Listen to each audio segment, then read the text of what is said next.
Hi friends, మీరు తమ్నైల్లో చూసింది అయితే కనుక నిజమే.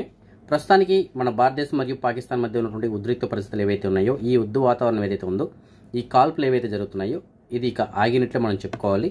ఎందుకంటే సీజ్ ఫైర్ ప్రకటించారు, అంటే కాల్పుల విరమణ ఒప్పందం అయితే కనుక చేసుకోవడం జరిగింది. నిన్న రాత్రి నుంచి అమెరికా మన భారతదేశం మరియు పాకిస్తాన్ తోటి మాట్లాడడం జరుగుతుంది. యుద్ధం వద్దు, శాంతి చర్చలు చేసుకుందాం, అలాగే ఇద్దరు కూడా ఈ సీజ్ ఫైర్ అయితే ఒప్పుకోండి, అంటే కాల్పుల విరమణ ఒప్పందానికి అయితే రండి అని చెప్పేసి ఆయన మధ్యవర్తిత్వం వహించారు.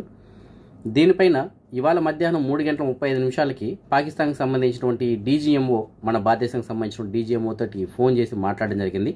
అయ్యా, ఈ కాల్పుల విరమణ ఒప్పందం పైన మేము సంతకం చేస్తాం, సో మీరు కూడా ఆ విధంగా చెయ్యండి, మాకు ఈ కాల్పులు వద్దు, ఈ యుద్ధం వద్దు, మేము తట్టుకోలేకపోతున్నాం అనేసి వాళ్ళు ఫోన్ చేసి మాట్లాడడం జరిగింది. దీంతో మన భారతదేశం అయితే దానికి ఒప్పుకుంది. ఇవాళ సాయంత్రం 5 గంటల నుంచి ఈ కాల్పుల విరమణ ఒప్పందం అనేటువంటిది అమల్లోకి వస్తుందని చెప్పేసి తెలియజేస్తారు. సో ప్రస్తుతానికి అయితే కనుక ఎలాంటి కాల్పులు లేవు. అది ఆర్మీ, నేవీ, ఎయిర్ ఫోర్స్ ఏ విధంగా కానీ, త్రివిధ దళాల్లో ఏ దళం నుంచి కానీ కాల్పులు అనేవి జరగవు అని చెప్పేసి ఈ కాల్పుల విరమణ ఒప్పందం అయితే చేసుకోవడం జరిగింది. అయితే దీన్ని మన విదేశాంగ కార్యదర్శి అయినటువంటి విక్రమ్ మిస్రీ ఎవరైతే ఉన్నారో ఆయన దీన్ని స్పష్టం చేశారు. అలాగే పాకిస్తాన్కి సంబంధించినటువంటి విదేశాంగ మంత్రి అయినటువంటి ఇషాక్ దార్ కూడా దీన్ని ధృవీకరించడం జరిగింది. సో ఇరు దేశాలు అయితే కనుక ఈ వార్తని ప్రకటించాయి. కాబట్టి ప్రస్తుతానికి ఇరు దేశాల మధ్య ఈ కాల్పుల విరమణ ఒప్పందం అయితే ఇవాళ 5 గంటల నుంచి అమల్లోకి వచ్చింది. కాకపోతే మరోసారి ఎల్లుండు, అంటే ఈ నెల 12వ తారీఖు సాయంత్రం 5 గంటలకి ఇరు దేశాల మంత్రులు అయితే మళ్ళీ మాట్లాడడం జరుగుతుంది, మళ్ళీ చర్చించడం జరుగుతుంది. అప్పుడు కొన్ని షరతులు అయితే ఉండబోతే వాటి కనుక అంగీకరించినట్లయితే ఇది ఇలాగే కొనసాగుతుంది, లేదైతే మాత్రం మళ్ళీ ప్రారంభమవడానికి కూడా అవకాశాలు ఉండొచ్చు. సో ప్రస్తుతానికైతే మాత్రం సీజ్ ఫైర్ ప్రకటించారు. అయితే మన భారతదేశం ఇదే సమయంలో ఇంకొక మాట కూడా చెప్పడం జరిగింది. ఎప్పుడైనా సరే తీవ్రవాద చర్యలు కనుక పాల్పడినట్లయితే కనుక దాన్ని మేము యుద్ధంగా పరిగణిస్తాము అని చెప్పేసి మన భారతదేశం ఎదురుగా ప్రకటించింది.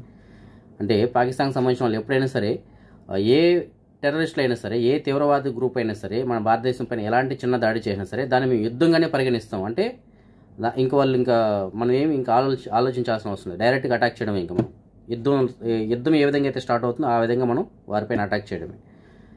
సో ఆ విధంగా చర్యలు అయితే తీసుకుంటామని చెప్పేసి మన భారతదేశం కూడా ప్రకటించింది. సో ఏదైనప్పటికీ ప్రస్తుతానికి సీజ్ ఫైర్ అయితే ప్రకటించారు, కాబట్టి ఎవరికైనా టెన్షన్ పడాల్సిన అవసరం లేదు.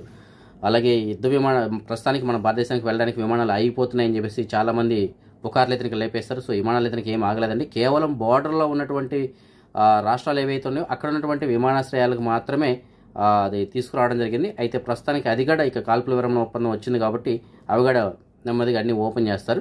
మన సౌత్ ఇండియాకి అయితే కనుక ఎలాంటి ఇబ్బంది లేదు, అన్ని విమాన రాకపోకలు యథావిధిగా కొనసాగుతున్నాయి. అలాగే షెడ్యూల్స్లో కూడా ఎలాంటి మార్పులు అయితే లేవు. కాబట్టి ఎవ్వరు కానీ టెన్షన్ పడకండి. ఎవరైనా సాఫ్ట్ వెళ్ళాలనుకుంటున్నా, రావాలనుకుంటున్నా యథావిధిగా మీరు వెళ్ళొచ్చు, రావచ్చు. ప్రస్తుతానికి ఎలాంటి ఇబ్బంది లేదు.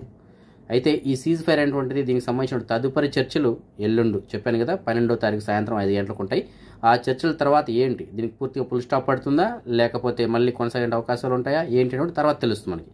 కానీ నాకు తెలిసిన కాడికైతే మళ్ళీ ఇది స్టార్ట్ కాకపోవచ్చు. ఇక్కడితోటి చర్చలు జరిపి మనం వాళ్ళు కొన్ని షరతులు పెట్టి ఆ షరతులకు వాళ్ళు ఒప్పుకున్నట్లయితే ఇలాగే సర్దుమనడానికి ఏదైనా అవకాశాలు ఉంటాయి. సో ఏదైనప్పటికీ తదుపరి అప్డేట్స్ ఏదైనా వచ్చినట్లయితే మీకు నేను తెలియజేస్తాను. కాబట్టి ప్రతి ఒక్కరూ ప్రస్తుతానికి ప్రశాంతంగా ఏదైనా ఉండండి.